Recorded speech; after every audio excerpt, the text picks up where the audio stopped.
On my 18th birthday, my cousin Blake got a Rolls-Royce. I got a garbage bag and the front gate. That was not a metaphor. I wish it was. Metaphors at least have the decency to sound expensive. The car sat in the Hawthorne Mansion driveway under the warm gold lights, black paint shining like it had never heard of rain, dust, or consequences. Blake leaned against the hood with one hand in his designer pocket and the other holding his phone, recording my face like my eviction was a birthday vlog. "Smile, Landon," he said. "You're finally leaving the basement. Big day for everyone." Behind him, my Aunt Victoria stood on the front steps in a pearl white coat. Her posture was perfect. Her expression was soft enough for charity photos and cold enough to freeze drinking water. My Uncle Marcus stood beside her, checking his watch like kicking me out was making him late for something more important, maybe polishing the empire he stole from my dead parents. Victoria looked at the black garbage bag in my hand and sighed. "Do not make this dramatic," she said. "You are 18 now. Adults survive on their own." I looked down at the bag. 2 shirts, 1 hoodie, a pair of sneakers with one sole already giving up on life, a toothbrush, a cracked photo frame I had hidden behind a wine rack in the basement. That was my inheritance apparently. Marcus stepped closer and lowered his voice, but not enough. Staff still stood by the door, security still watched from the gate, Blake's phone still pointed at me. "You leeched off this family long enough," Marcus said. "We fed you, we gave you shelter. Do not come back here pretending we owe you more." Shelter. That was what they called the basement wine cellar. A cold room with stone floors, no window, and the constant smell of dust, cork, and rich people pretending fermented grapes were a personality. I had slept there from 14 to 18. 4 years under their house, close enough to hear parties upstairs and far enough that nobody had to pretend I existed. I could have shouted. I could have said my father built Sterling Atlas before Marcus ever learned how to fake a boardroom smile. I could have said my mother's shares were supposed to go to me, not Victoria's handbag collection and Blake's birthday cars. But I had said those things before. At 14, I screamed until my throat hurt. At 15, I begged them to show me the will. At 16, I asked why my parents' lawyers stopped calling. At 17, I learned that people with stolen money do not get scared when a powerless kid tells the truth. They just close the basement door. So, on my 18th birthday, I said nothing. Blake laughed anyway. "Look at him," he said, turning the camera slightly. "Still acting like someone stole his kingdom. Bro, if your parents wanted you rich, maybe they should have driven better." My fingers tightened around the garbage bag handle. For a second, the driveway disappeared. I saw my father's study instead, warm wooden shelves, my mother's hand on my shoulder. I was around 13, maybe a little younger, sitting at a table with a birthday cake in front of me and a toy Rolls-Royce in my hands. It was silver, about the size of my palm, and my father made a ridiculous show of handing me the keys. "When you turn 18, he told me, smiling like the world was kind, "we will get you the bigger version." My mother kissed my forehead and said, "Not too big, I still want him humble." My father laughed. I laughed too. Back then, I thought promises made by people who loved you were permanent. Then the memory broke. The driveway came back. Blake's phone, Victoria's cold face, Marcus's watch, the garbage bag twisting in my fist. My mother was dead. My father was dead. Their empire was in the hands of the people who had turned me into a servant, and the only car waiting for my 18th birthday was parked behind the cousin who had been wearing my life like a stolen jacket. Victoria flicked her eyes toward security. "Open the gate," she said. The guard hesitated for half a second. That half second was the closest thing to sympathy I got that night. Marcus noticed and snapped his fingers. "Now!" The iron gate groaned open. I walked through it with the garbage bag over my shoulder. Blake followed just far enough to keep filming. "Happy birthday, basement boy," he called. The gate closed behind me. I stood on the sidewalk and waited for something inside me to break loudly. It did not. It just folded quietly, like a paper cup under someone's shoe. I walked until the mansion disappeared behind the trees. Then I walked more, because stopping meant thinking, and thinking meant remembering that I had nowhere to sleep. By midnight, the city felt colder than it had any right to be. I found a narrow alley behind a closed restaurant. The dumpster smelled terrible, but the metal blocked the wind, and at that point, I was not in a position to negotiate with architecture. I sat down beside it, pulled my garbage bag against my chest, and looked up at the strip of sky between the buildings. "Great work," I muttered. "Richest orphan in America, sleeping beside yesterday's seafood." My voice cracked on the last word. That annoyed me more than the cold. I pressed the heel of my hand into my eyes and tried not to make a sound. The alley was empty. Nobody was watching. Somehow that made it worse. Humiliation in public is sharp. Humiliation alone is heavy. I thought about my parents. I thought about the toy car. I thought about the will I never got to see. I thought about Victoria's smile every time she introduced me to guests as our troubled nephew. Then something lit up in front of me. At first I thought it was a phone screen. Then I realized my phone was still dead in my bag. A black rectangle floated in the air, glowing with thin silver letters. Limitless Bank. Invitation available. Do you accept? I stared at it for a long second. Then I looked around the alley. No cameras, no prank crew, no drunk tech bro laughing behind the dumpster. Just me, the cold, and a floating message that should not exist. I swallowed. Either I'm freezing to death, I said, or the universe has a very weird customer service department. The words accept and decline appeared under the message. I lifted one shaking hand. Maybe I was desperate, maybe I was stupid, maybe a boy with nothing left can afford to click strange glowing things in alleys. I pressed accept. The air split with a soft metallic sound. A black card dropped into my palm. It was heavier than it looked, smooth, cold, with silver edges and one word printed across the front. Limitless. Under that, in fine silver letters, was my name, Landon Sterling. For the first time that night, I stopped feeling cold. The floating message changed. First transaction available. Spend. Receive double. I stared at the card until my fingers hurt from gripping it. Then I laughed once, low and ugly. Victoria gave me a garbage bag. Something else gave me a bank. And for the first time since my parents died, I had a question worth staying alive for. What could a homeless heir buy if every dollar came back with a twin? My first transaction with Limitless Bank was not a supercar, a penthouse, or some dramatic billionaire entrance. It was a gas station sandwich wrapped in plastic and emotional damage. The cashier looked at me like I might steal the napkins. Fair enough. I looked like a guy who had lost a fight with a laundry basket and a dumpster. My hoodie was wrinkled, my hair was a mess, and I was holding a black card that probably cost more than the sandwich display. Card, I said. He glanced at the black card, then at me. That look said, nice prop, buddy. I could not even blame him. If a homeless-looking kid handed me a luxury black card at 1 in the morning, I would assume he either stole it or escaped from a very stylish cult. The card reader beeped. Approved. The cashier blinked. I blinked too. A message appeared in the corner of my vision. Transaction. $8.42. Limitless bank return. $16.84. Available balance updated. I stepped outside with the sandwich in one hand and the card in the other. The city was still cold. My life was still a disaster. But $16.84 sat inside an account that had not existed 10 minutes ago. I took one bite of the sandwich. It tasted like bread, salt, and a lawsuit against vegetables. I almost cried anyway, not because it was good, because it was mine. I bought water next, then a cheap charger, then a prepaid phone from behind the counter. Every swipe returned double. Small numbers, pathetic numbers. But they moved up instead of down, and after 4 years of watching everything that belonged to me move into someone else's hands, that felt obscene. By sunrise, I had enough for a motel room. The place had old carpet, tired wallpaper, and a front desk clerk who did not ask questions as long as the card cleared. I liked him immediately. A man with standards that low was exactly what I needed. I paid for one night. The system doubled it back. I stood in the tiny bathroom with steam covering the mirror and watched dirt run off my hands into the sink. My fingers shook when I unzipped the garbage bag and pulled out the cracked photo frame. My parents smiled behind the glass. My father in a navy suit, my mother in a white dress, and me between them, around 13, holding that toy Rolls-Royce like it was treasure. I put the frame on the counter. Then I noticed the vase on the little shelf near the door. It was cheap.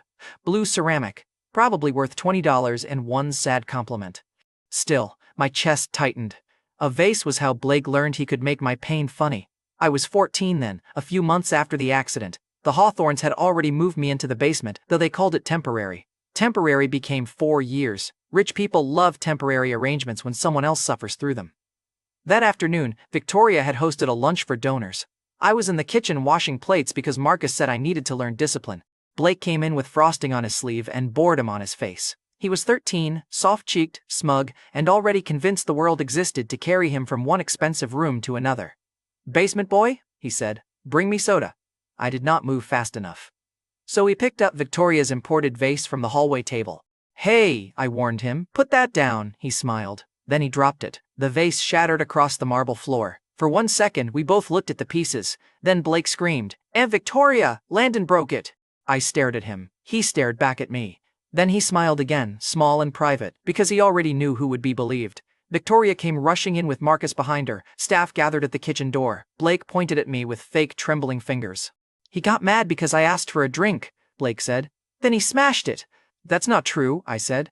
Victoria slapped me before I finished the sentence. The sound cracked through the hallway. My cheek burned. My eyes watered. Not because it hurt that badly, though it did. Because Blake laughed behind her shoulder, silent and shaking, while everyone else looked away. Victoria grabbed my chin. You are destructive, she whispered. Your parents spoiled you, and now we have to fix the mess they left. Marcus looked at the broken pieces and sighed. Take it out of his allowance, he said. I had no allowance. That was the joke. They made me clean the glass with my bare hands while Blake ate dessert at the dining table. A staff member tried to give me gloves, but Victoria saw and shook her head. He should learn, she said. I learned. I learned that truth without power is just noise. Standing in the motel bathroom 4 years later, I touched my cheek. The skin was fine, the memory was not. The cheap blue vase on the shelf looked harmless. It had nothing to do with Victoria, nothing to do with Blake. I still wanted to smash it. Instead, I sat on the bed, opened the prepaid phone, and checked the limitless bank balance. It was not much. Enough for a few days of food if I was careful. Enough for a second motel night if I timed it right. Enough to feel like the edge of a knife, not the knife itself. I bought clothes at a discount store. Socks, underwear, 2 plain shirts, a jacket that did not smell like basement stone. The card cleared. The money doubled. I bought a small notebook and a pen. The money doubled again. At first, I wrote down every transaction like the system might vanish if I stopped watching. $8 became 16, 40 became 80, 80 became 160. It was not magic fireworks, it was slow, stupid, beautiful math. By the end of the second day, I could afford a week at the motel. By the third, I bought an old laptop from a pawn shop. By the fourth, I paid for public records access. That was when I typed Sterling Atlas Holdings into the search bar. My father's company logo filled the screen. Then, Victoria's name appeared under Executive Chair. Marcus Hawthorne appeared under Chief Executive Officer. Blake was listed on the company charity page, smiling in a black suit with a silver watch on his wrist. There I was, in a motel room with vending machine dinner on the nightstand, looking at the empire my parents built and my aunt stole. My hands went still on the keyboard. For 4 years, the Hawthorns made me feel like a broken plate they were kind enough to keep in the basement. But the system had given me something they never expected, a way to turn every purchase into a step. I opened my notebook again. At the top of the first clean page, I wrote 3 words. Take it back. Then, under that, I wrote the first names on the list. Victoria, Marcus, Blake. The pen left a small tear in the paper. Good. Some things should leave marks. I did not return to the Hawthorne mansion the next morning. That would have been satisfying for about 12 seconds. Then Marcus would have had security toss me back onto the sidewalk. Victoria would have called me unstable, and Blake would have posted a video titled, something stupid like Basement Boy Returns. I had a black card, not a brain injury. So I disappeared. The first month was ugly. Limitless Bank doubled what I spent, but I still had to survive the gap between one transaction and the next. I learned the rhythm quickly. Buy what I needed, wait for the return, spend again. Never flash too much. Never ask questions in places where poor people asking questions made rich people curious. Food became motel nights. Motel nights became a small rented room above a closed bakery. The room smelled like old sugar and wet brick. The heater knocked like it wanted attention. The window looked directly at another brick wall, which was depressing, but private. Privacy mattered more than scenery. I bought a second-hand desk. The money doubled. I bought a laptop that did not wheeze when I opened 2 tabs. The money doubled. I bought online courses in finance, corporate law, inheritance law, and accounting. The money doubled. That was when I discovered a cruel truth. Money could double, time could not. I wanted revenge immediately. I wanted to walk into Sterling Atlas with a stack of papers and make Victoria's perfect smile fall off her face. But every document I found led to another document. Every shell company led to another signature. Every public filing had gaps just large enough for rich thieves to hide in. I was 18, angry, undertrained, and legally inconvenient.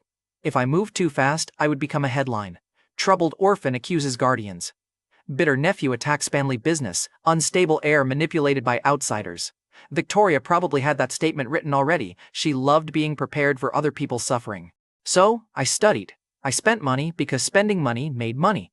I bought better tools, better access, better data, better advice. I learned enough to know I needed someone smarter than me. That was how I found Naomi Cross. Her office was on the 5th floor of a narrow building between a tax clinic and a divorce attorney. No marble, no receptionist with a headset, just a frosted glass door and a woman in a black blazer who looked like she could smell fraud through concrete. She looked me over once. "You are young," she said. "You are observant," I said. Her mouth twitched. You asked for a forensic review of estate documents tied to Sterling Atlas Holdings. That is not a school project. No. And you can pay? I placed the black card on her desk. She did not touch it. Cards can decline, she said. Mine doesn't like to. That was cocky. I regretted it immediately. But the payment cleared. Her eyebrows rose 1 millimeter, which from Naomi felt like a standing ovation.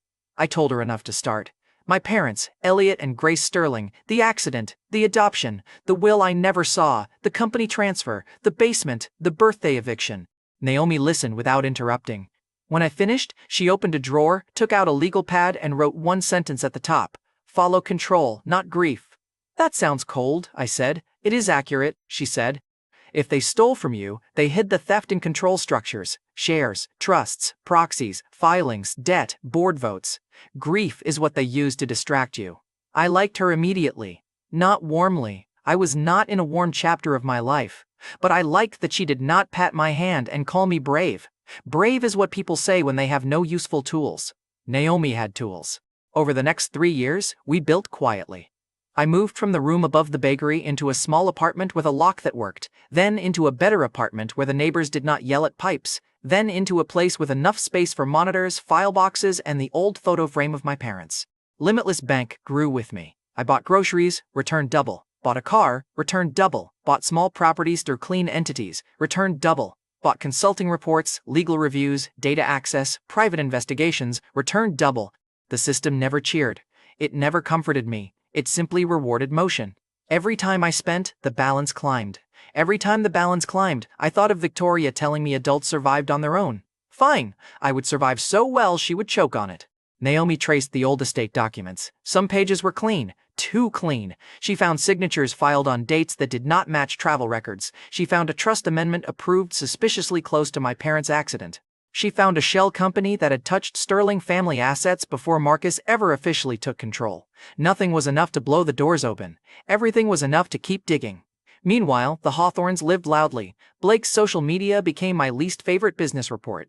He posted watches, cars, clubs, ski trips, charity galas where he smiled beside Victoria like he personally invented compassion. Every post reminded me that he was spending a life built on my parents' bones. One video showed him taking delivery of a custom Rolls-Royce. I watched it 3 times, not because I enjoyed pain. I was not that dramatic. Because the date mattered. It was Blake's 18th birthday. Victoria stood beside him clapping. Marcus handed him a key box. The caption read, "Our prince deserves the world. Our prince." I closed the video and opened my notebook. On the first page, under Take It Back, I wrote a new line. Birthdays matter to them. That was not a business insight. That was petty. Sometimes petty is a compass. By the time I turned 21, my visible life was still modest. That was the point. To the Hawthorns, if they thought of me at all, I was a dead-end orphan who had vanished into cheap apartments and bad luck. Behind the walls, the money had become real. The assets were real. The shell entities were real. My quiet stake in Sterling Atlas was small enough not to announce me and large enough to give me a seat if I wanted one. Naomi came to my apartment one rainy evening with a folder under her arm and a look that made me sit up before she spoke. "What?" I asked.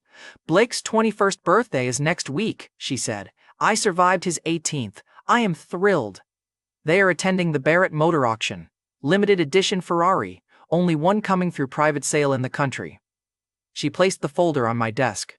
Inside was a glossy photo of the car. Red, low, obnoxious, exactly Blake's taste. For a moment, I saw the toy Rolls-Royce in my 13-year-old hand. Then I saw Blake leaning against his birthday car while I held a garbage bag. I smiled. Naomi watched me carefully. "Landon!" "What?" That smile usually means I need to ask if we are still doing the smart thing. "We are." "You do not need that Ferrari." "No," I said, "but neither does Blake." The next day, one of my clean entities registered for the auction. Not under my name, not under anything connected to me. The Hawthorns were about to meet a bidder nobody could see. And I was about to buy my first birthday present back. Blake arrived at the Barrett Motor Auction like the Ferrari had already accepted his proposal. He wore a white jacket, no tie, and a watch bright enough to warn aircraft.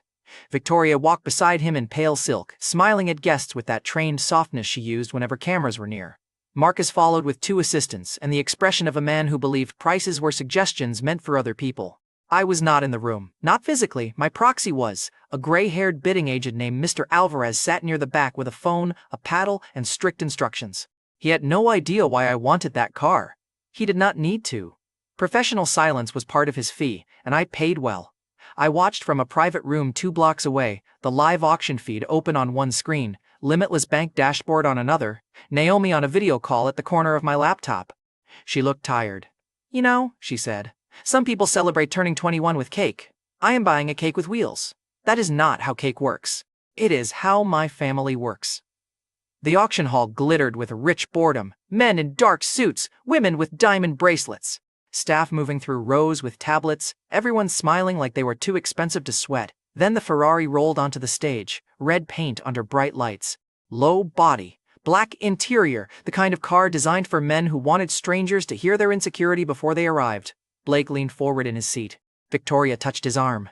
Marcus gave a small nod to their bidding representative. The auctioneer started with a number that would have bought the motel I once slept in 100 times over. The first bids came quickly. Marcus raised. Another bidder raised. Marcus raised again. Blake grinned like a kid watching someone else load his plate. Then Mr. Alvarez lifted my paddle. The auctioneer pointed. Bid from number 117. Marcus glanced back. He could not see me. He saw an older man with a calm face and no visible emotion. He raised again. I told Mr. Alvarez to go higher. The auctioneer's voice sharpened. The room shifted. Heads turned, first casually, then with interest. Nobody cared when rich men spent money. They cared when one rich man was denied something in public. Blake stopped smiling. Marcus raised again, harder this time, his hand cutting through the air. I raised back. Naomi sighed through the laptop. This is a terrible investment. It is not an investment. That makes me feel worse. It is a birthday card. On the feed, Blake whispered something to Victoria. She smiled and patted his hand, but her eyes had tightened. That was the first visible crack. Marcus leaned toward his representative. Another bid, I responded before the auctioneer finished repeating the number. A few guests laughed softly. Not at Marcus. Not yet. At the situation. That was how public humiliation starts in expensive rooms. Quiet, polite, everyone pretending not to enjoy it. Marcus looked toward the back again. This time, his jaw moved. Blake's face reddened. Who is that? I saw him mouth. Nobody answered. The price climbed high enough that 2 serious collectors dropped out. Then it climbed into the territory where the car stopped being a car and became a very shiny argument. Marcus made one final bid. It was ugly, not financially ruinous, but emotionally expensive. He had pushed too far to protect Blake's birthday fantasy. I looked at the screen, then I raised by 1 million. Naomi closed her eyes. Petty, she said. Accurate, I corrected. The room went quiet. The auctioneer repeated the number. Marcus did not move. Victoria's smile held, but only because she had probably trained it in front of mirrors for situations exactly like this. Blake turned toward Marcus with disbelief on his face. The prince had been promised a toy. The toy had just been taken away. Going once. Blake sat forward. Going twice.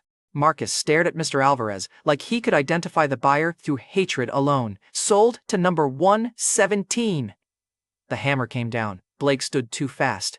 His chair scraped loudly against the polished floor. Several people turned. Someone lifted a phone. Dad! Blake snapped, not loud enough for the whole room, but loud enough for the row behind them. You said it was handled. Marcus grabbed his wrist. Sit down. I wanted that car. Victoria leaned toward Blake with a soft warning smile. Not here. That made it worse. Blake had never been good at not here. His whole life was here, in front of people, being handed things. Across the room, Serena Vale watched with her chin resting on her hand. I knew of Serena. Everyone in the business press knew of Serena.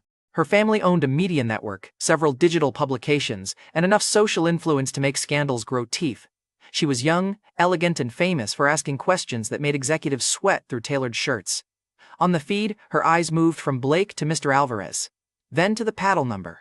Then back to Victoria. She noticed pattern before most people noticed smoke. Good. I needed witnesses eventually. But not yet. Not one person in that room knew it was me. Victoria and Marcus saw only a mysterious bidder. Blake saw only a stolen toy. Serena saw a question. I saw the first birthday backfire. Limitless Bank processed the payment through the entity. The return hit my hidden account like thunder without sound. The money doubled. The insult did too. When the live feed ended, Naomi leaned closer to her camera. You look pleased. I am being mature. You bought a Ferrari you do not need just to ruin a birthday. Exactly, I said. Growth. She did not laugh, but her mouth twitched again. Later that night, Blake posted nothing. That was how I knew it hurt. No photo, no fake smile, no caption about blessings. Just silence. For a man like Blake, silence was basically a funeral. The next morning, Naomi sent me a message. Serena Vale requested ownership information on the bidder entity. I read it twice, then I smiled, not because Serena knew. She did not. But someone smart had noticed the shadow, and shadows were useful, as long as the people staring at them never turned around. The Hawthorns called the Ferrari auction bad luck. That was rich, considering their entire fortune depended on my bad luck lasting forever. Blake recovered the way spoiled people recover from public embarrassment. He bought a new watch, posted a gym photo with a caption about haters, and pretended losing a limited Ferrari in front of half the city's elite was a spiritual lesson. Marcus recovered by getting angry at staff. Victoria recovered by smiling harder. Then came the waterfront development. Sterling Atlas announced the project with glossy renderings, polished speeches, and Victoria standing in front of a model that looked like a rich person's dream of nature after all the actual nature had been removed. A resort, private villas, luxury retail, a marina, wellness spa, quiet walking paths for people who wanted to feel humble between champagne deliveries. The problem was the land. A small parcel sat inside the planned development zone. Not huge, not flashy, but necessary. Without it, the whole model looked like someone had taken a bite out of the center. Naomi found it first. "Your aunt has been boasting before the purchase closed," she said during our morning call. "Bold, careless, my favorite kind of bold." The land belonged to a family trust that wanted a clean sale. Victoria and Marcus assumed Sterling Atlas would get it. They had already invited investors to a private lunch. They had already prepared renderings. Marcus had even made calls to city contacts, which Naomi described as aggressively friendly. That meant pressure. Pressure meant opportunity. I bought the neighboring parcel first through one entity, then used another to bid for the critical piece. The price climbed quickly. Marcus tried to push through a private arrangement. Victoria made a personal call. A city consultant hinted that the seller should consider Sterling Atlas for the public good. The seller considered the cash. Cash won. It usually does. When my entity secured the land, I was sitting at my apartment desk wearing sweatpants and eating noodles from a carton. Limitless Bank processed the payment. The return doubled back through the system. My account swelled while Marcus's development team probably lost the ability to blink. That afternoon, Sterling Atlas held the investor presentation anyway. I watched the recording later. Victoria stood beside the glossy waterfront model in a cream suit. Marcus stood near the screen. Blake attended because someone had clearly told him standing near a model counted as business experience. Victoria began beautifully. She spoke about legacy, community, sustainable luxury, and other phrases that sound expensive because nobody in the room asks what they mean. Then an investor raised his hand. "Has the interior parcel been secured?" Victoria's smile did not move. Marcus stepped forward. "We are handling final details." That meant no. A second investor leaned over the model and pointed at the missing piece. "If that parcel is held by a third party, access routes change, construction staging changes, the marina plan changes." Marcus smiled like the man had insulted his shoes. "We have been developing properties for decades. We are not concerned." He was concerned. I could tell because he used the voice rich men use when they want everyone to stop noticing the fire. Victoria placed one hand on the model. "The project remains fully on schedule." That was the moment she overcommitted. The investor nodded slowly, not convinced, just polite enough to wait until he was outside before calling someone else. The room began to whisper. Serena Vale was there too, near the back, holding a glass of water and watching the model. Her gaze moved to the missing parcel. Then to Marcus. Then to Victoria's hand, still resting on the model like she could cover the problem with manicured fingers. She knew the Ferrari bidder and the land buyer were likely connected. She did not know it was me. Good. The Hawthorns did not know either. Better. By evening, small industry blogs picked up the story. Sterling Atlas waterfront project faces parcel complication. Investors ask about acquisition uncertainty. Anonymous buyer blocks resort access. Anonymous buyer. I liked the sound of that. The next morning, Blake posted a photo from the family gym with the caption, "People who hide their names are cowards." I almost commented, "People who hide behind stolen companies should stretch before judging cowards." I did not. Restraint is character development. Annoying, but useful. The land deal gave me my second win, but it also gave me my first real headache. Owning land is not like owning a watch. You cannot put it in a drawer and admire your pettiness. There were taxes, maintenance, zoning questions, legal notices, and possible environmental reviews. Naomi sent me a folder thick enough to stop a door. "Congratulations," she said. "Your revenge has paperwork. I hate that sentence." "You should. Paperwork is how rich people bleed slowly." She was right. For the first time I understood that money could buy pressure, but pressure needed management. If I bought recklessly, the assets could rot. If Sterling Atlas collapsed too quickly, I might destroy the very company I wanted back. That was the drawback of hunting inside a house you plan to live in later. You could not burn every wall. Still, the investor panic did exactly what I needed. Sterling Atlas stock dipped. Not much. Enough. I bought quietly. A little through one entity. A little through another. A little through a fund. Nobody would connect to a boy once sleeping beside a dumpster. Victoria and Marcus blamed a mystery buyer. A rival fund. Maybe someone trying to extort them. Maybe a competitor in the luxury resort space. Never me. To them, I was gone. Maybe dead. Maybe sweeping floors somewhere. At most, I was a stray cat who had wandered out of their memory. They did not know the cat had teeth. They definitely did not know it was growing into a tiger. Then Naomi called with the next pressure point. "Emergency investor meeting," she said. "Sterling Atlas. Next week." I looked up from the land documents. "Public? Closed, but shareholders can attend with proper credentials." I stared at the old photo of my parents on my desk. The company had been theirs. The building had been theirs. I had avoided stepping inside because I was not ready for what it would do to me. But the time had come. I would not reveal the hidden buyer. I would not show my real hand. I would walk in as something smaller, a nuisance, a little shareholder with a chair. And I wanted to see Victoria's face when the basement opened its door. Sterling Atlas headquarters looked exactly like I remembered and nothing like I remembered. That is what grief does. It edits buildings without asking permission. The lobby still had the tall glass walls, the white stone floor, and the huge silver logo behind the reception desk. My father used to walk through that lobby with one hand on my shoulder. Employees would stop him every few steps, and he would know their names. Not just executives, security guards, assistants, drivers, people who changed the flowers near the elevators. Marcus walked through the same lobby years later, like everyone was furniture with shoes. I stood outside the revolving doors for almost a full minute before going in. My reflection stared back from the glass. Black suit, clean haircut, calm face. My stomach felt like I had swallowed a brick. "Get in," I muttered to myself. "You bought the right to be nervous indoors." The receptionist looked up when I approached. "Can I help you?" Her tone was polite in the way luxury buildings train people to be polite before deciding if you matter. I handed her my shareholder credentials. Her eyes moved over the tablet. Then again. Then her posture changed. "One moment, Mr. Sterling." Hearing my name in that lobby hit harder than I expected. The elevator doors opened. A young assistant led me to the investor conference floor. People in suits stood near coffee tables, speaking in low voices. Everyone had the same expression, calm, rich, and worried enough to pretend they were not worried. Then, I saw them. Victoria stood near the windows, perfect as ever. Marcus spoke to two board members beside the long table. Blake leaned against the wall with his phone, bored and expensive. For a second, nobody noticed me. Then Blake looked up. His face froze. That was satisfying. Briefly. Then he smiled. "Well, damn," he said loudly enough for nearby investors to hear. "The basement has Wi-Fi now?" Several heads turned. Victoria followed his gaze. Her face changed by half an inch. Most people would not notice. I noticed. I had spent years studying which version of her smile meant danger.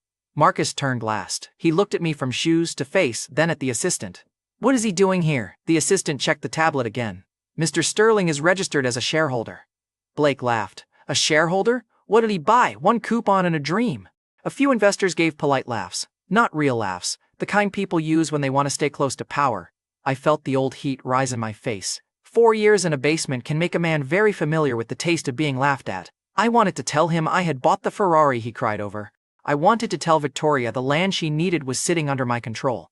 I wanted to tell Marcus that the mysterious bidder he had been cursing in private reports was standing 3 tables away. I did none of that. A tiger that roars too early becomes a rug.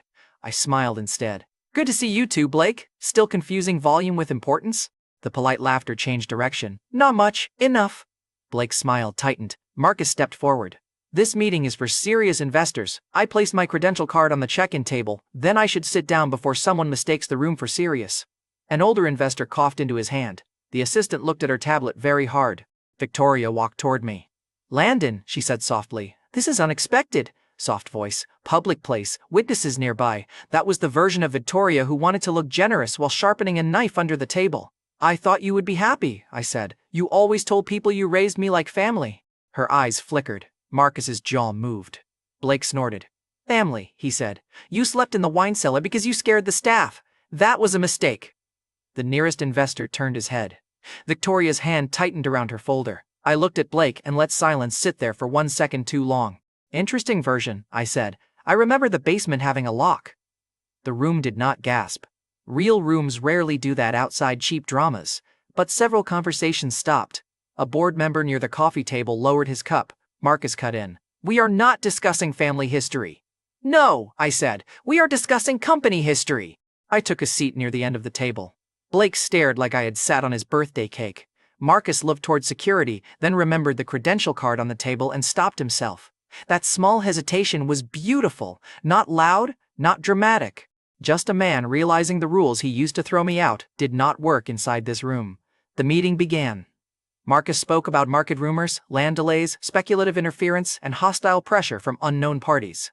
Unknown parties. That was me, wearing a dozen clean masks and one very calm expression.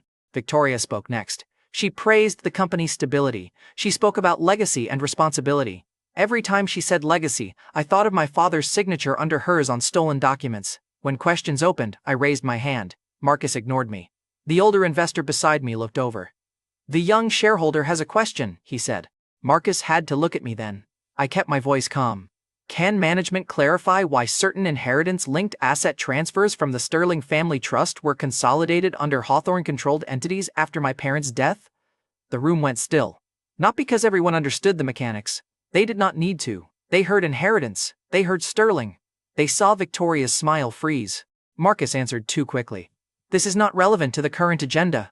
I nodded. Of course, stolen history usually hates agendas. Blake pushed off the wall. You little... Victoria touched his arm before he finished. Blake, she said, sweet and sharp. He stopped. Good boy. Sit. Stay. Inherit stolen things. I did not say that out loud. Growth again. The meeting moved on, but the room had changed. Investors watched Marcus more closely. Employees outside the glass glanced in. Victoria kept her chin high, but her fingers tapped once against her folder. They still did not suspect me as the mystery bidder. They still thought I was a small problem, a bitter orphan with a few shares and a mouth. A cat with nails. Perfect. Because cats can scratch. Tigers wait. After the meeting, Blake brushed past me near the elevator.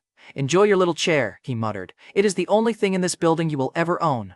I watched him walk away. Then my phone buzzed. Naomi had sent a link. Blake was posting again. A short video from a private jet. A glass in his hand. A flight attendant standing beside him, face stiff. The caption read, "Some people are born to serve." I looked at it for a long moment. Then I smiled without humor. Blake had just handed me the next knife. Blake loved cameras until cameras loved him back for the wrong reason. The private jet video started as a flex. Of course it did. Blake could not take a breath near leather seats without making sure people knew the leather was imported. He sat in a cream-colored seat, sunglasses pushed into his hair, one hand around a glass, the other pointing lazily at a flight attendant who stood in the aisle. Smile, he told her. You are on my story. She did not smile. Blake laughed. Come on, do not be shy. People like you should be grateful when people like me make you visible. I watched the clip twice, not because I enjoyed it, because the angle mattered. A second phone had recorded from behind the cabin partition. Better audio. Clearer face, no filters, no rich boy glow. Just Blake, raw and ugly, talking down to a woman who is doing her job. Naomi sent the file with one message. He does half the work himself. I replied. That is his only talent. The flight attendant had not gone public. She was scared. I understood that. People like Blake build fear into service jobs, smile or lose shifts, stay quiet or lose references, pretend the insult was a joke or get labeled difficult. So, we did it cleanly. Naomi contacted her through a labor attorney. I funded the attorney through a route that did not point back to me. The flight attendant agreed to release the footage anonymously at first, with protection lined up if the Hawthorns tried to crush her. The clip hit independent accounts before breakfast. By lunch, it had spread everywhere. Blake Hawthorne insults flight attendant. Sterling Atlas Air says, service workers should be grateful. Luxury brat meltdown on private jet. That last headline was not mine. I respected it anyway. Blake tried to respond within 2 hours. That was his second mistake. The first was having a personality. His apology video showed him in a dark sweater, sitting in front of a bookshelf I knew he had never opened. I am sorry if my words were misunderstood, he said. If. Misunderstood. Two of the laziest little cowards in the English language. The comments noticed. So did investors. Sterling Atlas had been selling an image of responsible luxury, community, family values, and leadership. Blake had just put his shoe through the painting. Sponsors connected to the Hawthorne Charity Gala quietly removed his name from upcoming pages. Two brand partners paused social campaigns. A business outlet asked whether Sterling Atlas had a culture problem. The stock dipped, not enough to kill anything, enough for me. I bought through two quiet entities while Blake's apology got roasted alive online. Limitless Bank rewarded the spending on related services, acquisition costs, and consulting payments. The system did not care whether my money went to food, lawyers, shares, or revenge logistics. It only cared that I spent. Spend. Return double. Move again. The simplicity was almost rude. At the Sterling Atlas PR room, according to a contact Serena later fed us, Victoria stood in front of a screen replaying Blake's apology. Her face stayed calm. Her hand did not. She clicked the remote too hard and restarted the video 3 times. Again, she said. The PR director shifted in his chair. Mrs. Hawthorne, the problem is not the edit. The problem is the wording. My son was tired, he said. People like her should be grateful. Victoria's smile sharpened. Then make people understand he did not mean it that way. That was Victoria. Never fix the rot, repaint the wall. Marcus wanted to blame the mystery attacker. This was planted, he said. Someone is coordinating pressure after the land deal. He was right. He just had the wrong face in mind. He thought of rival funds, competitors, hostile speculators, maybe Serena's media circle. Not me, never me. To Marcus, I was still a bitter orphan who had wandered into one meeting with a tiny share position and an attitude problem. A small cat with nails. He did not know the cat had paid for the camera angle. Serena Vale called me that evening. I almost let it ring out. Then I answered, because curiosity is a disease and apparently I was infected. Mr. Sterling, she said, Miss Vale, you have an interesting family. That is a polite way to describe a landfill. A pause. Then she laughed once. I watched the investor meeting, she said. You asked a question that made Marcus Hawthorne forget how breathing works. He recovered. Shame. And now Blake's private jet scandal appears right after. Rich people behaving badly is not rare. No, she said, but timing is. I looked at the monitors in front of me. One showed stock movement, another showed articles, another showed a quiet buy order completing through an entity with a name that sounded like a boring insurance fund. Are you accusing me of something? I asked. I am deciding whether you are more interesting than you look. Low bar. I have a face designed for security clearance photos. That time her laugh was warmer. Careful, Mr. Sterling. If you keep making dry jokes while the Hawthorns bleed reputation, someone might start thinking you know where the knife is. My hand stopped over the keyboard. Serena was not accusing me directly, not yet, but she saw lines other people missed. Useful, dangerous. Both things usually came in the same packaging. I am just a small shareholder, I said. Of course, she replied, and I'm just a journalist's daughter who likes patterns. The call ended. I sat back and stared at the phone. Naomi messaged a moment later. Serena is circling. I typed back.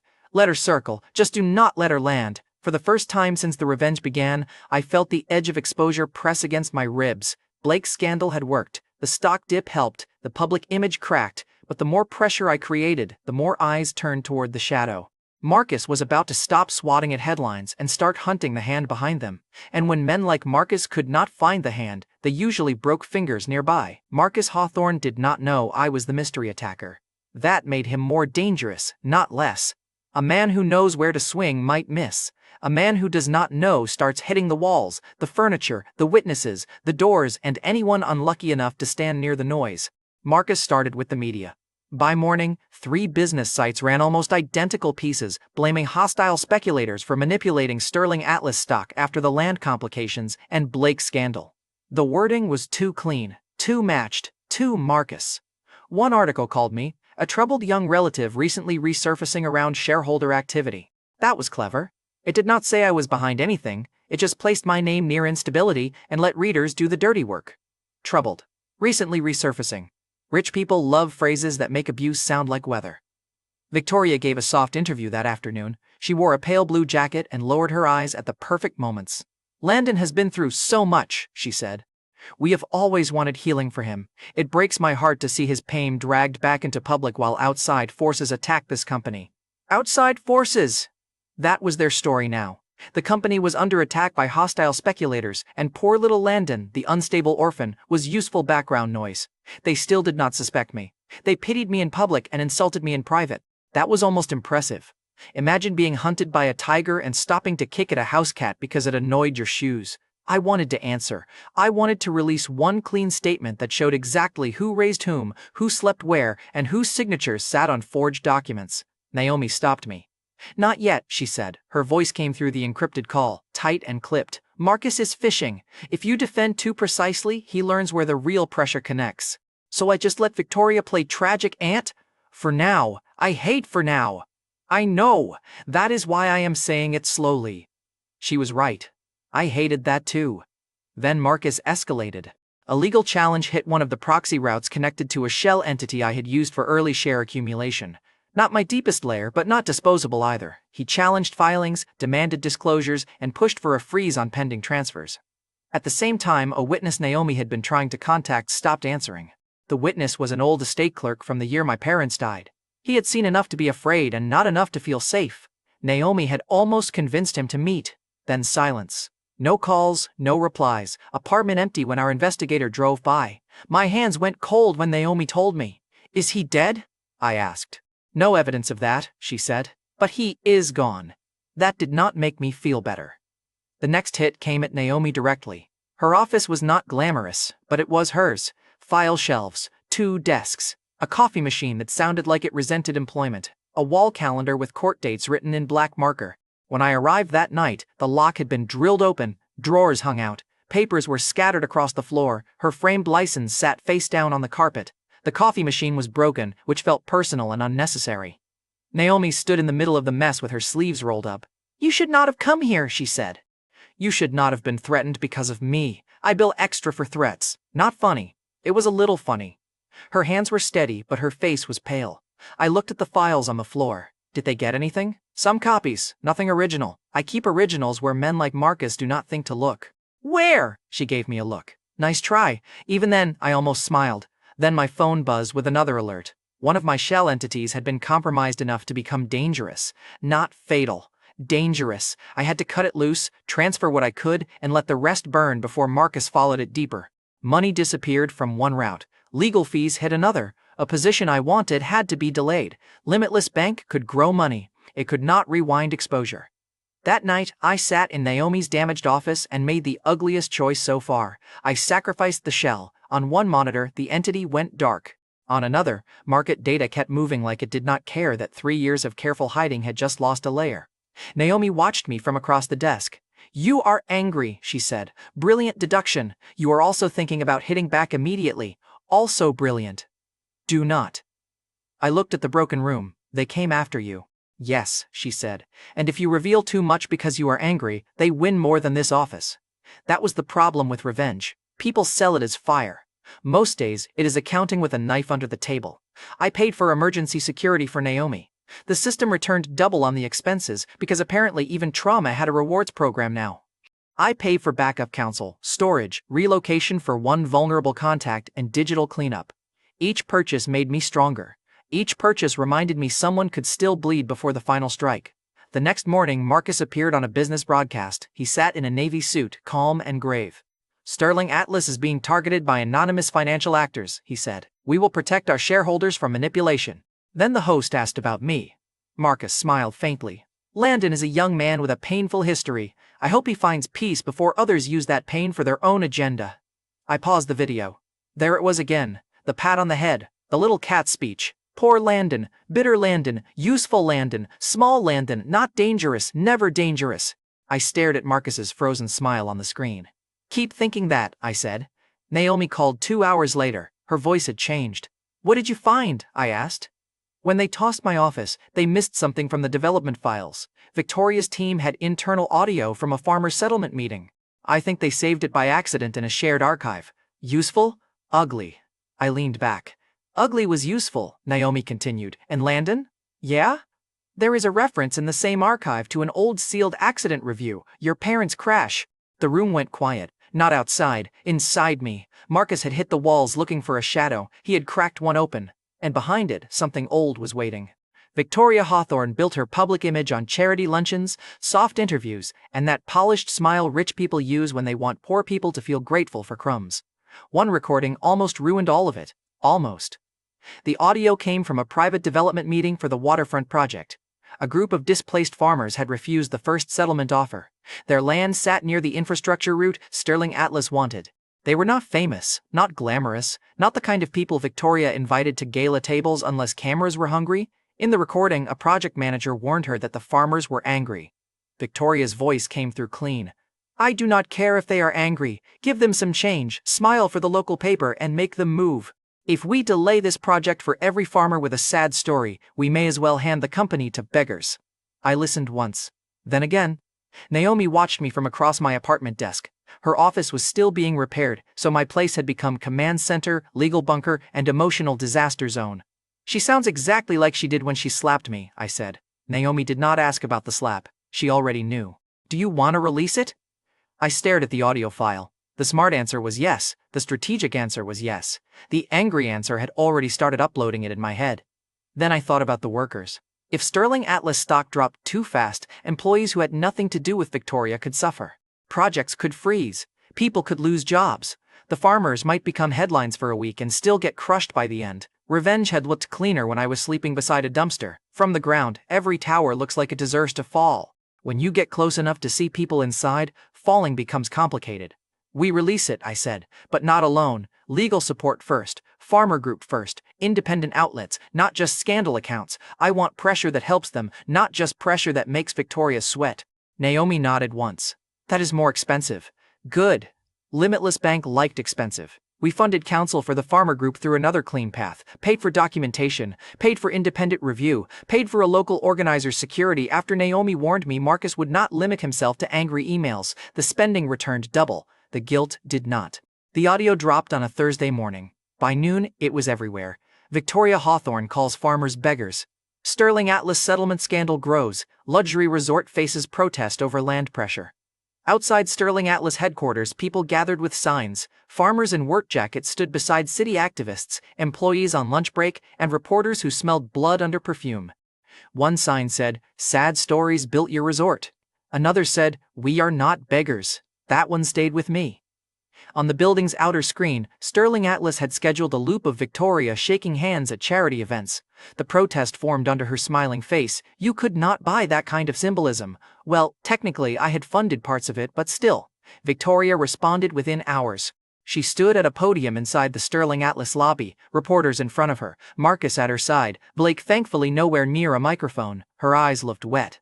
Professional wet. I am devastated that my words were taken out of context, she said. There it was, out of context, the cousin of misunderstood. She continued, my life's work has always been service. Unfortunately, anonymous attackers are trying to damage this company and the communities we support. Anonymous attackers. She still did not look toward me. I stood near the back of the lobby, visible enough to be dismissed, not important enough to be feared. A small shareholder, a bitter orphan, a cat with nails. Victoria's eyes passed over me once, no recognition, not of the real kind, only annoyance. Marcus saw me too, his mouth tightened. He walked toward me after the press questions ended. You enjoy this? He asked under his breath. Enjoy what? Watching decent people get smeared. I looked past him at the farmers outside. Decent people are outside holding signs. His smile vanished. You are a child playing at morality, and you are an adult losing arguments to audio files. His eyes sharpened. For half a second, I thought he might grab my collar. Then a reporter turned a camera slightly, and Marcus remembered he was supposed to be civilized. He leaned closer. You should be careful, Landon. Whoever is using you will throw you away when you stop being useful. There it was again. Using me. He still thought I was attached to the shadow, not casting it. Good advice, I said. I learned from family. Marcus walked away first. Small win. The stock fell again by closing. I bought more through the remaining safe routes. Not too much, not enough to show a straight line. Just steady pressure. Accumulation disguised as opportunity. Serena's coverage shifted that night. She did not accuse Sterling Atlas directly. She did something worse. She asked questions calmly. Who approved the settlement strategy? Why did Sterling Atlas pressure small landowners before securing all parcels? Why did the company keep blaming anonymous attackers instead of answering the recording? Questions are knives when the answer is ugly. Victoria's charity partners began pausing appearances. 2 board members requested a private review. Employees started whispering in hallways. For the first time, the Hawthorne mask did not just crack. People noticed the crack. That should have felt perfect. It did not.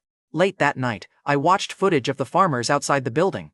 One older man spoke into a reporter's microphone, his hat twisted between both hands. We just want them to stop treating us like we are already gone, he said. I paused the video. I knew that feeling too well. Naomi called. Marcus is moving, she said. How? He is setting bait, a distressed share block. Looks like panic selling from a partner entity, but the legal attachments are ugly. If the mystery buyer touches it directly, he may expose a route. I stared at the dark screen. Marcus was not laughing anymore. Good, but he was thinking. Less good. He still does not know it is me, I said. No, Naomi replied, but he knows something is hunting him. I looked at the black card on my desk. The silver letters caught the light. Then we make sure he keeps looking in the wrong direction. Marcus's trap was ugly because it was almost smart. That annoyed me more than it should have. The bait looked like a distressed share block tied to a partner entity that wanted out after the farmer scandal. To any hungry buyer, it looked like a chance to grab influence while Sterling Atlas was bruised. To me, it looked like a stake placed under a falling piano. Naomi broke it down in plain English because she knew I hated legal fog.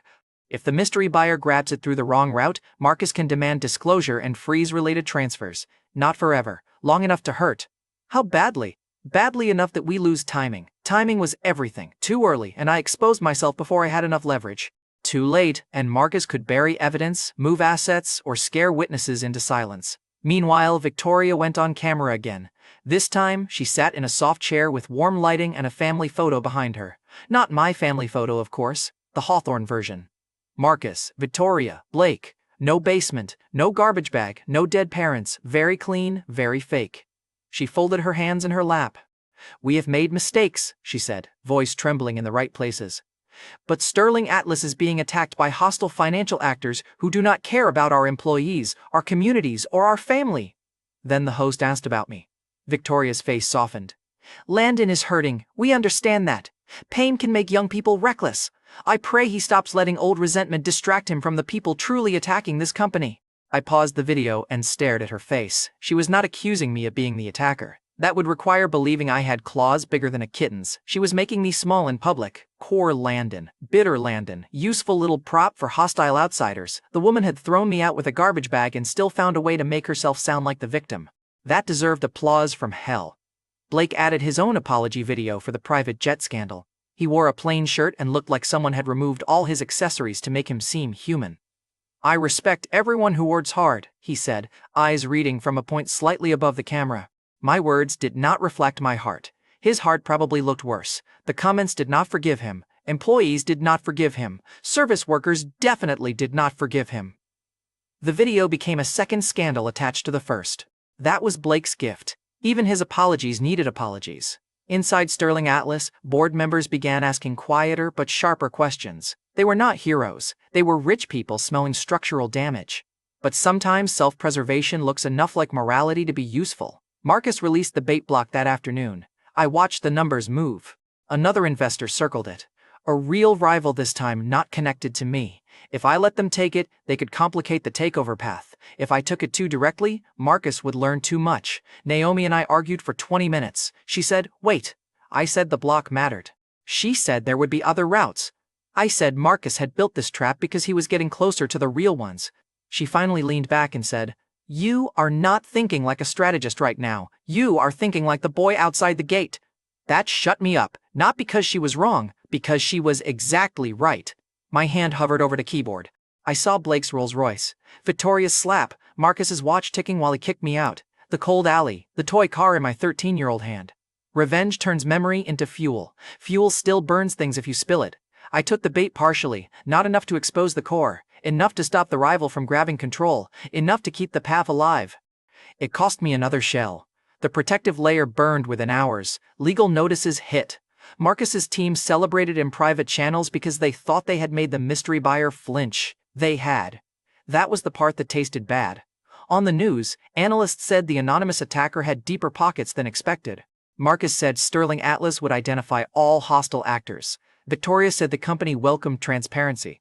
I almost laughed at that one. Transparency from Victoria was like dieting at a dessert buffet. Technically possible, historically unlikely. Still, the damage was real. A few investors hesitated. A board member who had been leaning toward our side went quiet. Serena's latest segment asked whether Sterling Atlas was collapsing under external pressure or internal rot, and nobody liked either answer. Landon Sterling, meanwhile, became a convenient side character in their public story. A bitter orphan, a pawn, A sad young man resurfacing at a difficult time. Marcus still did not suspect I was the mystery buyer. He thought he had two problems, a hidden financial attacker and me, the annoying little shareholder with family baggage. He did not know he was looking at one problem from two sides. That night, I went back to the public investor forum where employee chatter had been leaking anonymously. I did not post, I only read. One comment stayed with me. I worked here when Elliot Sterling was alive. His kid was quiet. After the crash, we never saw him. People asked. HR told us not to. Another reply followed. Basement rumors were real? Then another. My aunt worked in the house. She said the boy cooked for them. The fake family rescue story was starting to rot from inside. Victoria had tried to make me small. Instead, people started wondering why I had been small in the first place. Naomi called close to midnight. We have enough proxy commitments nearly lined up, she said. Not clean control yet, but enough to force the board into a position Marcus cannot bully through quietly. Nearly? Nearly. I hated nearly almost as much as for now. Then she added, Marcus called an emergency board meeting. When? Tomorrow. Of course, a trap behind a trap. Marcus wanted to cut off the mystery buyer before the proxies hardened. He still thought the enemy was faceless. He still thought I was a noisy stray cat wandering too close to a boardroom. I looked at the black card on my desk, then at the old photo of my parents. My father had once told me that powerful men made mistakes when they believed everyone else was smaller than them. Marcus had spent years seeing me as small. Tomorrow, I would let him keep that comfort for just a little longer. Then I would take his chair apart while he sat in it. Marcus walked into the emergency board meeting like he had already won. That was the thing about men like him. They confused volume with control. If they spoke first, louder, and in a better suit, they thought the room belonged to them. The Sterling Atlas boardroom sat on the 43rd floor. Long black table, glass walls, city view. My father's company logo carved into the far wall in brushed steel. I entered last on purpose. Visible, small, annoying, exactly what they expected. Victoria noticed me first. She gave me a soft smile that made the back of my neck remember the basement. Landon, she said, this is not a place for personal grudges. There it was again. Little cat, small claws, no threat. To her, I was not the storm. I was a wet footprint on the carpet. Blake sat near her, scrolling on his phone, face tight from too many bad headlines and not enough consequences. He looked up when I took my seat. Still playing businessman? He muttered. Still playing apology video? I asked. His eyes narrowed. A board member at the far end hid a smile behind his hand. Tiny payoff. I accepted it. Marcus stood at the head of the table and started strong. He blamed hostile actors. He blamed media manipulation. He blamed activists. He blamed anonymous speculators who wanted to damage an American company for profit. He did not blame me, not even close. When he looked at me, it was with the same expression he used for a stain on a cuff. Irritating, maybe embarrassing, but not dangerous. And unfortunately, Marcus said, turning toward the board, minor distractions have allowed these outside forces to muddy the conversation. Several eyes moved to me. Minor distraction. I looked down at my pen. If I smiled too early, I would ruin the meal. Marcus continued. We need emergency authority to freeze questionable proxy activity, review hostile accumulation, and protect this company from manipulation. His team passed out folders, thick folders, expensive folders, the kind designed to make weak arguments feel heavier. Victoria looked at me with fake sadness. Landon, you should leave before you embarrass yourself. You have already suffered enough. Suffered enough. That was cute. She said it like suffering was weather, not a family project she personally supervised. That a family project she personally supervised. I finally looked up. You mean before I talk about the basement again? A director near the windows shifted in his chair. Victoria's eyes hardened for a blink. Then the soft look returned. You were troubled. We did our best. A phone buzzed on the table. Then another. Then 3 more. The first packet had arrived. Naomi's timing was rude and beautiful. Board members opened secure files on their tablets. One after another, their expressions changed. Not shock? Not yet. Attention. That was better. Marcus noticed the shift. What is this? He demanded. A director named Paul Harrington adjusted his glasses. Proxy confirmations. Marcus frowned. From whom? Paul scrolled. Multiple entities. Marcus's smile returned, sharp and triumphant. Exactly. Hidden entities. This proves my point. We are being attacked by outside money. Still not me. He was staring at the smoke and insulting the match in my hand. Then Serena's broadcast went live on several phones at once. Nobody had planned to watch it in the boardroom. Everyone did anyway. Her face appeared on one director's screen, calm and bright. New documents reviewed by independent counsel raise questions about Sterling Atlas governance, land acquisition pressure, and media influence connected to Hawthorne-controlled leadership. Marcus slapped his hand on the table. Turn that off. Nobody did. That was the first real crack. People who obey you do not always announce when they stop. Sometimes they just leave the screen on. Naomi's second packet landed. This one was cleaner. Old trust amendments, transfer trails, proxy commitments, debt positions, evidence of pressure against the missing estate clerk. Nothing that explained everything to the audience in one boring lump. Enough to make the board understand one thing. Marcus and Victoria were not protecting Sterling Atlas. They were protecting themselves. I watched Marcus process the room, the lowered eyes, the directors checking pages without asking him for permission, the general counsel whispering to an assistant, Victoria's hand resting too still on the table. Blake finally stopped scrolling. "What is happening?" he whispered. No one answered him. That was new for Blake. Marcus pointed at the packet on Paul's tablet. "I want the name behind these entities." His gaze swept the room, skipped over me like I was furniture, then landed on the legal team. "Now!" That was how little he suspected me. I was sitting 10 feet away from him holding a pen, breathing calmly, and he still believed the tiger was somewhere outside the building. Victoria tried to regain the room with a softer blade. "We are being targeted," she said. "This company cannot allow anonymous cowards to hide behind paperwork and emotional distractions."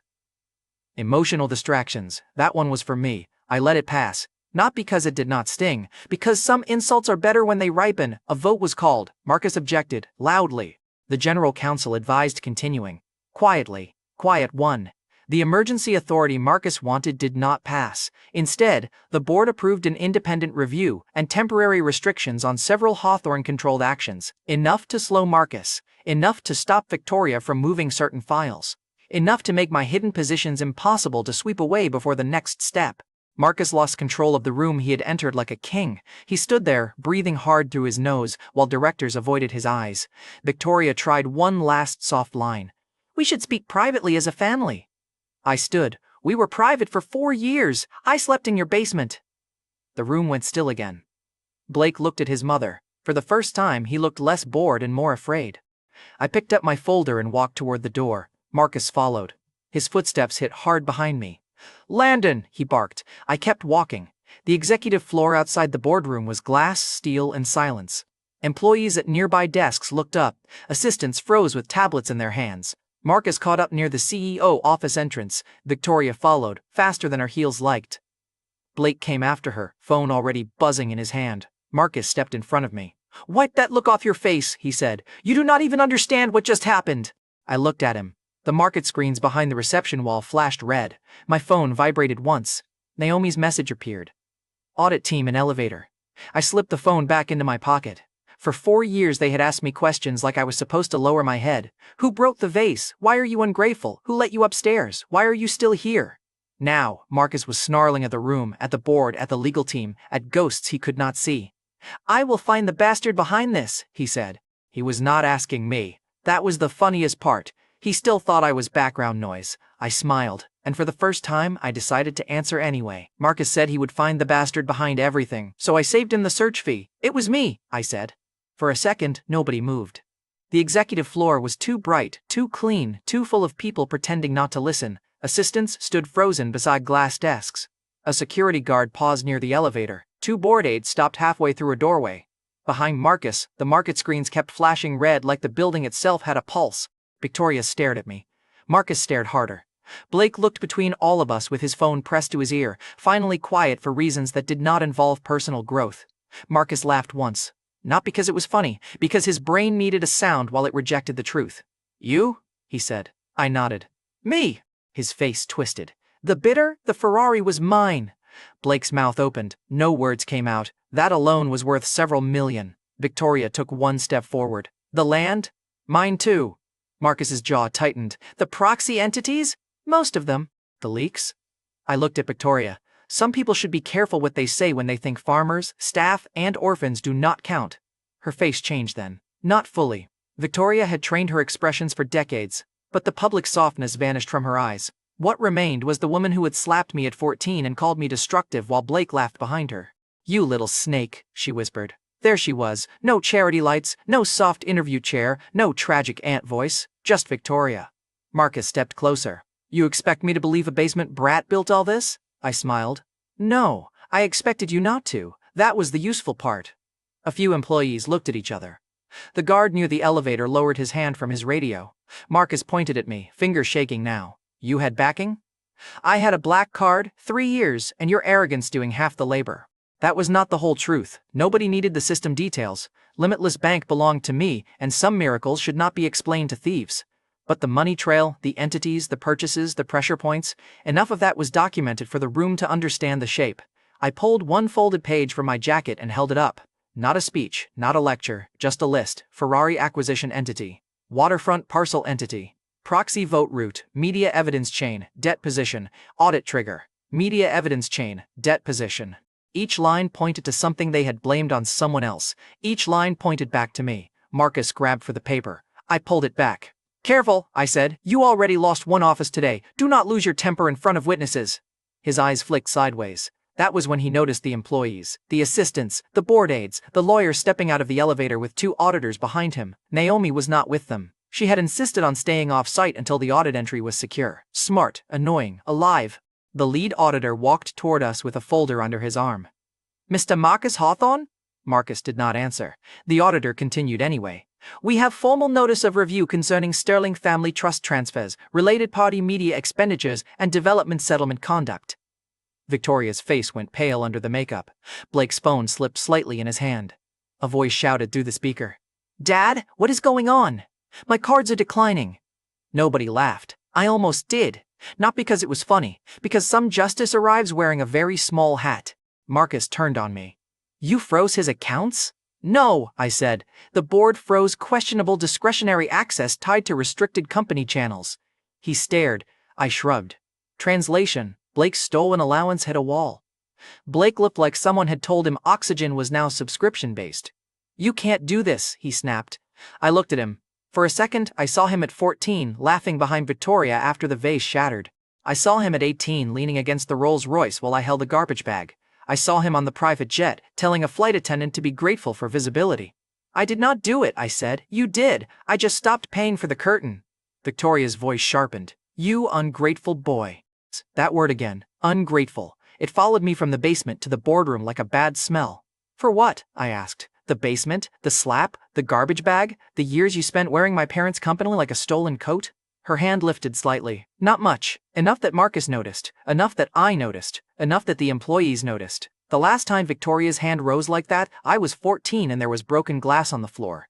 This time, I did not move back. Try it, I said quietly. The floor went silent. Victoria's hand lowered. That was another small victory. Some victories look like applause. Some look like a person finally realizing they cannot hit you anymore. Marcus took a breath through his teeth. You think this makes you powerful? No, I said. You made me powerless. I had to learn the difference. The auditors moved past us toward the CEO office. One of Marcus's assistants stepped aside without being told. Marcus saw it. His face darkened. There it was. Loss of obedience. Not dramatic, not loud, devastating. Victoria tried to recover with the family voice. Landon, listen to me. Whatever anger you have, we can settle this privately. You are still family. I looked at her pearl earrings, her perfect hair, her trembling smile. For years, family had meant orders through a basement door. Now, family meant damage control.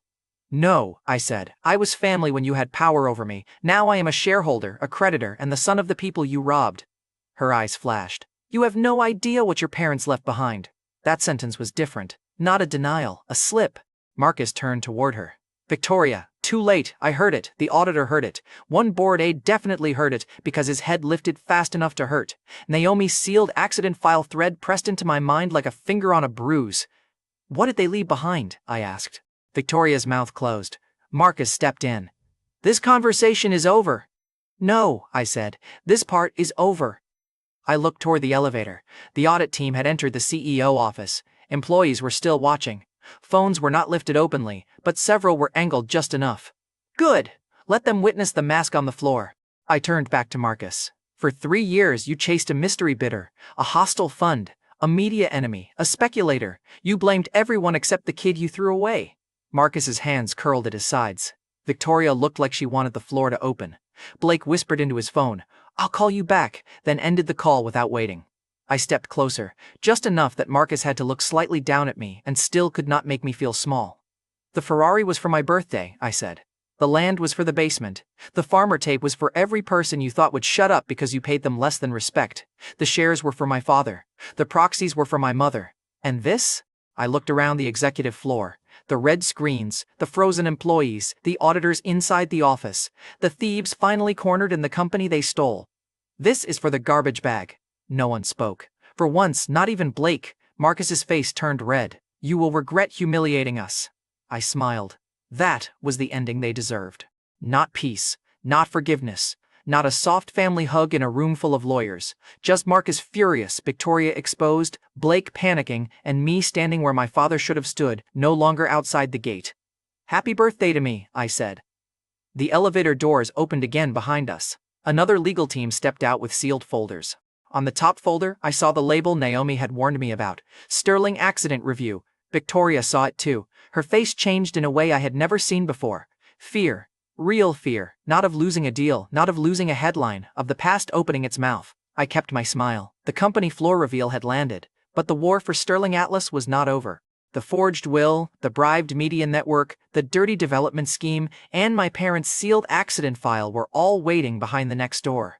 Victoria and Marcus stood in front of me, furious and trapped. I stood in front of them, smirking. And that was where I let the silence cut.